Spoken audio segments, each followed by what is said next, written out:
198 রানেই গুটিয়ে গেল নিউজিল্যান্ড। কিন্তু সবচেয়ে বড় প্রশ্ন, পুরো ম্যাচে একবারও বল পেলেন না সাইফ হাসান। কেন এমন সিদ্ধান্ত?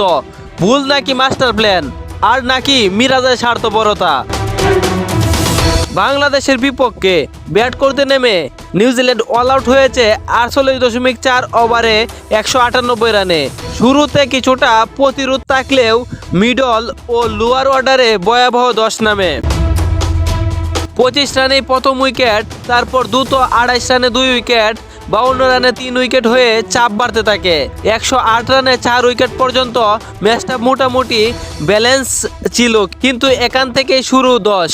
145 রানে 5 উইকেট, 152 রানে 6 উইকেট, 164 রানে 7 উইকেট, শেষ পর্যন্ত 198 রানে অল আউট।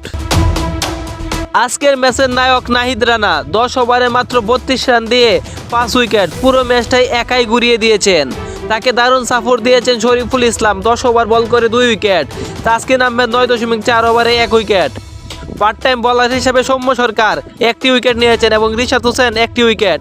আর কন্ট্রোল ধরে রেখেছেন মেহেদী হাসান মিরাজ, 10 ওভারে মাত্র 38 রান। কিন্তু এখানেই আসে সবচেয়ে বড় প্রশ্ন, সাইফ হাসান কেন 1 ওভারও বল করলেন না? দেখুন, মিরাজ 10 ওভার করেছেন কিন্তু উইকেট পাননি। তখন কি 2 থেকে 3 ওভার সাইফকে ট্রাই করা যেত না? কি হতে পারতো? নতুন অ্যাঙ্গেল, নতুন ভেরিয়েশন, সেট ব্যাটসম্যানদের রিদম ভাঙা, অপ্রত্যাশিত ব্যাক থ্রো।